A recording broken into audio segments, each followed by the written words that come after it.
Hello and welcome to this edition of Minstrels on the Block, where we bring you the finest singer-songwriters in the Valley area. I'm your host, Brian Mallard. Today's special guest is the lovely and talented Katie Martin.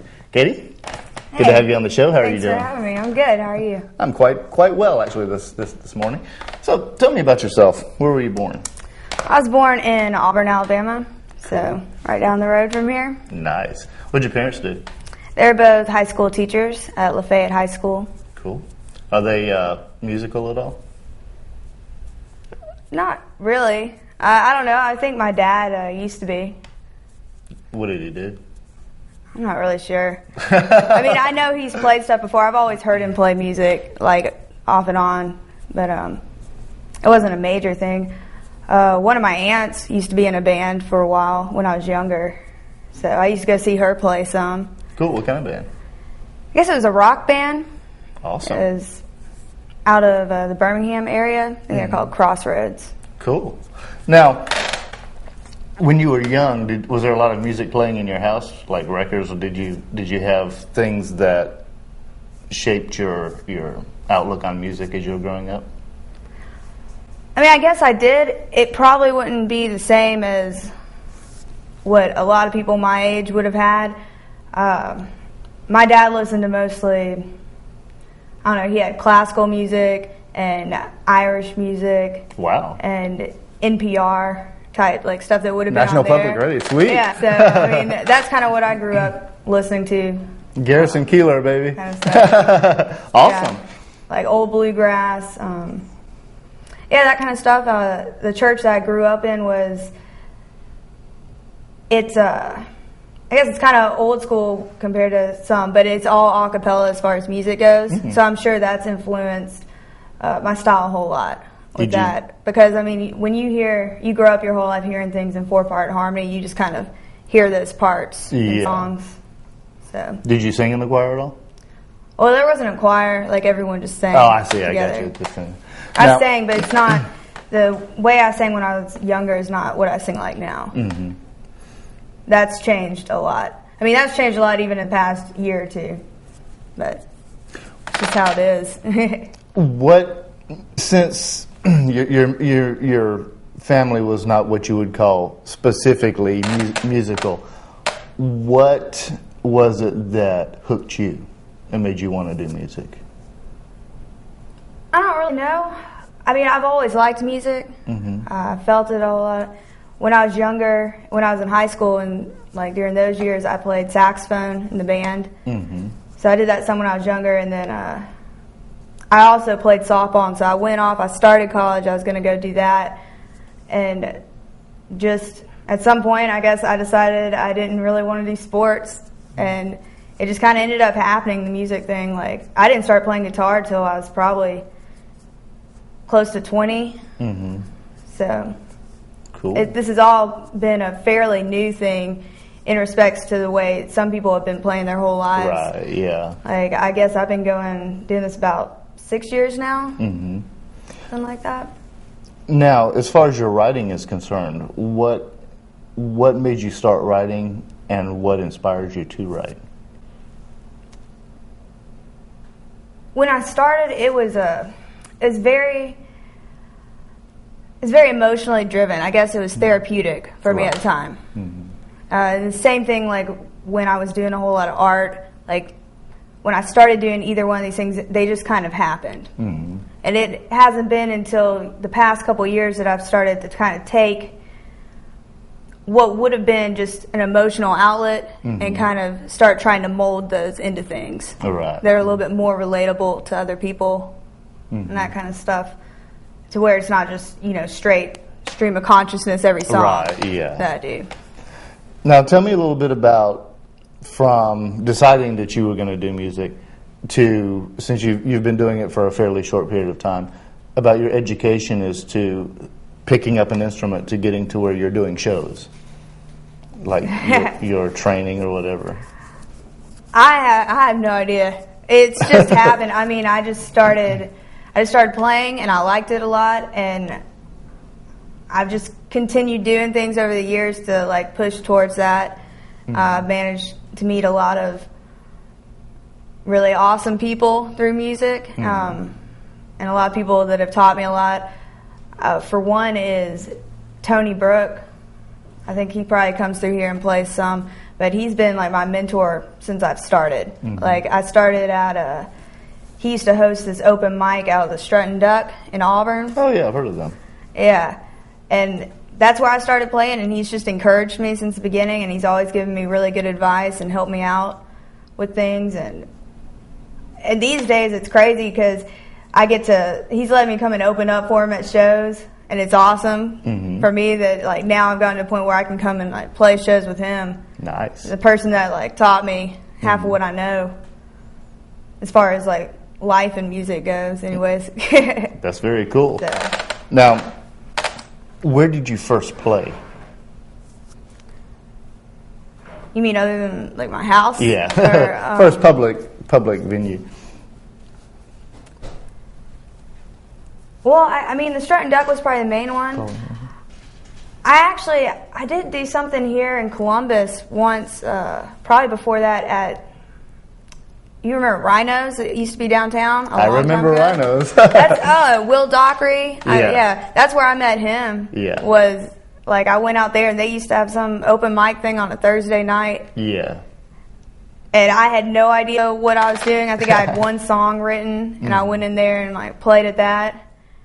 And I used to be so scared going to all those things and playing at the time, but you just keep doing it if it's what you love to do. You just keep going. Now, you have a unique style in the way that you play and sing. Did you have a development for that? Where did your style come from? Because I can't do it the right way. I could never strum. Whenever I tried to learn to play a guitar, I couldn't figure out how to do any of the things. And whenever the first couple of times I started writing things, it's just kind of how it happened. It's, I guess it's more of a percussive type thing, right. The way I do it. But it's just the way I can play. I still can't just straight up strum. For some reason, that's really hard for me. I just can't do it. Well, there may be a purpose behind that because you have a very unique style. What made you keep doing it once you started it up? I mean, a lot of people start up music, and some people, I know a couple of guys I used to play with a lot. One runs a store now, and one is in the military. What made you decide to keep doing music as opposed to doing anything else, aside from day job to put food? I love it. It's whatever the feeling that it gives to me, and the feeling that, like, when I have people come up and tell me that something that I've done has had an impact on them, like that's one thing that'll keep me going because it's not always the easiest thing to do. Right. Especially with the way the economy is right now, and like trying to make a living with it, it can get pretty hard. But what I get from when I play music, I can't get from anything else. Right. As far as that feeling goes.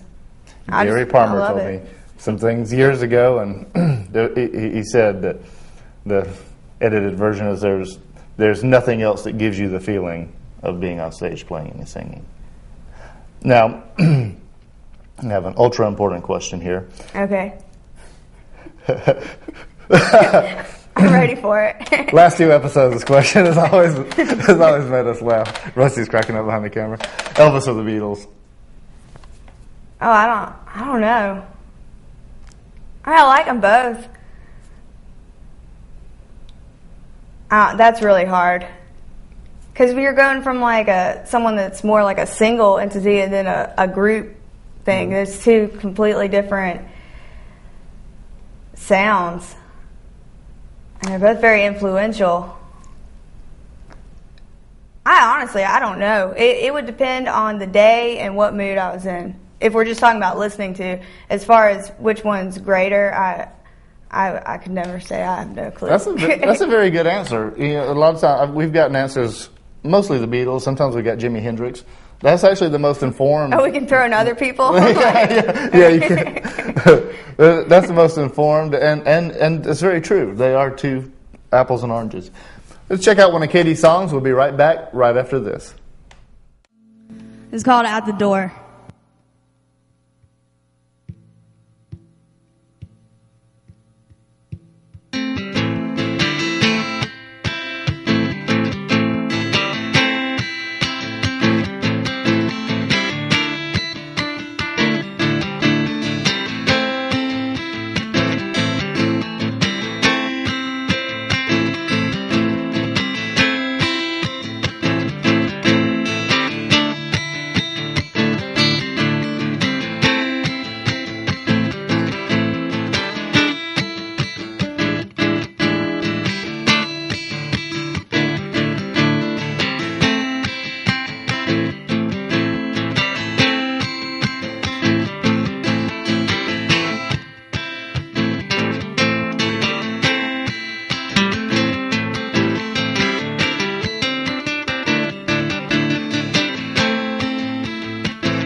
watching you as you walk away.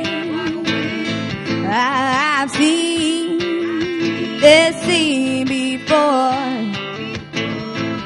You better watch what you say, because I'm the one who does the walking. You never left 'cause you never came. If your home is where your heart is, on a road every Thursday.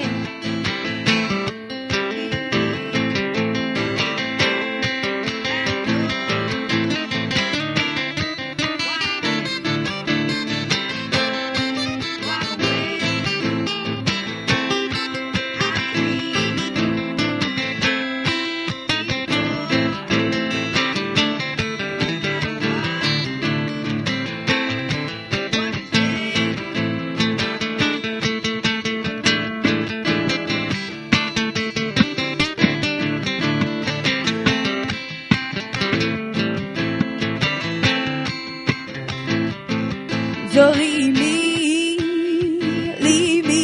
at the door. Oh, watching you as you walk away. I've seen this scene before. Oh, you better watch what you say, because I'm the one who does the walking. You never left 'cause you never came. If your home is where your heart is, on the road every door. Leave me at the door. Oh, watching you as you walk away. I've seen this scene before. Oh, you better watch what you say,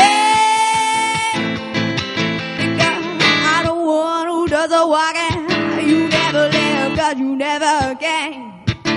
If your home is where your heart is, on the road every door's game. Hello and welcome back to this edition of Minstrels on the Block. Previous question, Elvis or the Beatles. Donnie in the window over there gave us his. He held up a sign that said Beatles. I'm still trying to figure that one out. But so back to Katie. So tell me about your current projects. Tell me about what you have going on. Well, it's going in a couple of different directions. Like, I just moved up to Atlanta, or near Atlanta anyways, this past year. Mm-hmm. And that has had a huge impact on my writing style. And so, like, the way that I wrote and the songs that I was singing and performing a year ago are very different than the stuff that I'm doing now. In a good way. Nothing against my old stuff, but yeah, the new stuff's definitely better. Mm-hmm. I've started using a loop pedal as far as, like, sometimes when I'm composing things at my house. Yeah. So I can write stuff in more of the mindset of what it would be like with a band. Right. And not just with the acoustic guitar and me singing. Right. Because before, that's all I could do. Mm-hmm. And even though I could hear the songs in, like, another format, they didn't ever really work in another format because they were already written that way, like with the guitar. Right. And so that's been something that's helped me a whole lot as far as starting to do that, like break songs down and start recomposing them, I guess, in a way, you know, where I'm putting in certain beats or doing like vocal harmonies or doing things where I'm not having to fill every single second up with the guitar, and then going back in and writing vocal lines afterwards that can be a lot like smoother and kind of flow over the beats instead of, I mean, well, anyone who plays guitar and sings, you know, there's a strong contrast between what you're singing and what you're playing. And so if you're playing something complicated, it's kind of hard to sing anything that, you know, that's real strong or powerful over that. And so that's been something I've had to learn too, is kind of learning when to take a more minimalist approach to certain aspects of it, that I don't have to just have an explosion every time I step on stage of like the guitar and the vocals just going all over the place. Right. Learning how to take the parts that are important in a song and bring those parts out and let the other parts kind of die back a little and go in and out. I guess it's kind of like thinking like a band instead of thinking like one person. Yeah. Like each thing has its part that's important. But that's got my words mixed up there. But a lot of what I've gotten from that is from when I first moved up there. I started going out to these jams, like these blues jams, because I figured that is one of my weaker points, is like trying to play with other people. And I was like, if I want to do this, then I need to go out there and see what people are doing. Right. Like if I want to get better and like pursue this as a career, then I got to start taking steps to get there, and that has helped a whole lot. The people that I've met through going to these things, Lola at the Northside Tavern, she hosts one Monday nights. There's one up at Darwin's on Thursdays. I mean, there's a bunch of different ones, but those two have been the most influential as far as like with my writing style and the people that I've met and the musicians I've gotten to do shows with, like from going up and going to these things. Yeah. And it's a great community of like musicians and people that I met through those. And that's very uplifting if you move someplace where you don't know anyone and you don't know what you're doing, and to be able to meet people like that, like like-minded people that are willing to help you out. So you actually actually do some, I won't say, collaboration, I guess, but like get with the changes. Did they come from people's input, or did you sit down and say, I need to, for the dynamic purposes, did the people you meet like have a lot to do with the dynamic changes that you've made? It's some of both. Like when I first started going to these things, I had to change the way that I wrote. Like I had to think about what it was going to be like if I was playing with people. Right. And I needed to write my songs in a format that I'd be able to do that with other people. And which, of course, I messed up some of the times, but that's how I found out. Yeah. And from going in there, like starting to think that way, and then going in and playing and making mistakes, and then having people, give me advice or tell me certain things to like do better, or that kind of stuff. I mean, it's helped shape me a whole lot with how I write, and getting to see other people perform, watching a lot of different types of people and different types of musicians play, and that definitely helps a whole lot. Now, have you been playing with other people, or just like taking in what they do or their input? Have you been performing with other people on stage, or are you still doing solo? Mostly solo, but I do play with other people sometimes. Cool. And I am planning on doing it more.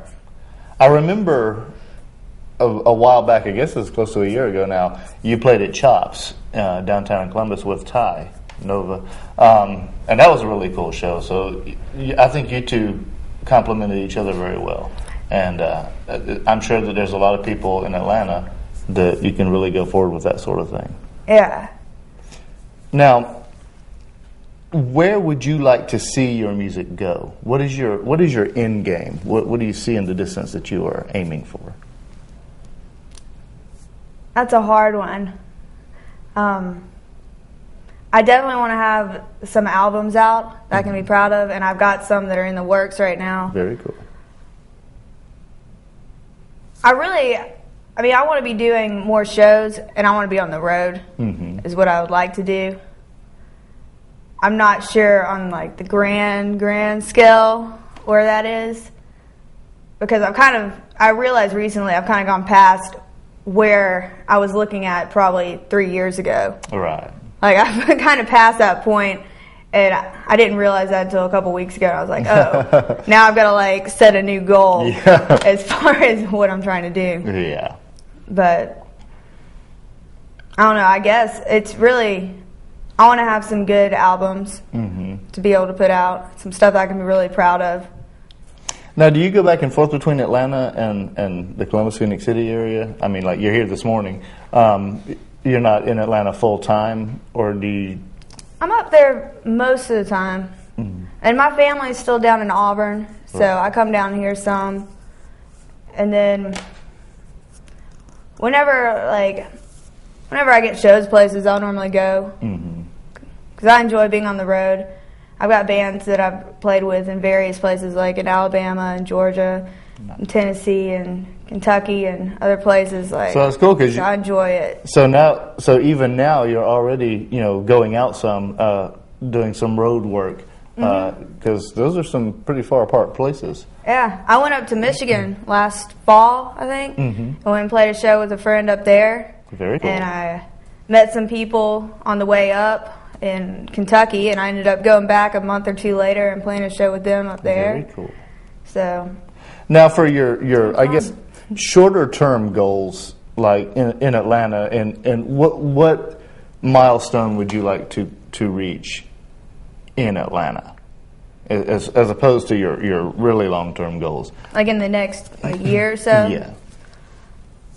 Well, hopefully, I'm gonna put out an album. Hopefully 2, because one of them doesn't have too much left on it. Right. But yeah, hopefully 2. Put together a good band, like a really solid band, and be able to start doing stuff with that. Very cool. Keep an eye out for that. One other thing before we go to your song. Let's say you got a day off. You're just knocking around the house, drinking a cold one or whatever. What are you most likely to be listening to on your CD player, iPod, whatever the technology is these days? I don't even know. I don't listen to a whole lot of music when I'm at my house. I listen to a lot of music in my car when I'm driving places. If I'm at my house and I'm doing something with music, I'd probably make it myself. Like, I'd probably be up there baking something on the loop pedal, trying to find something that I like. Rephrasing of the question, what do you listen to in your car? What's your favorite bands for the people who want to connect with? Who's some of your biggest influences? Who's some of your biggest influences? Thanks, Rusty. Let's see. I'd say Johnny Cash, Nina Simone,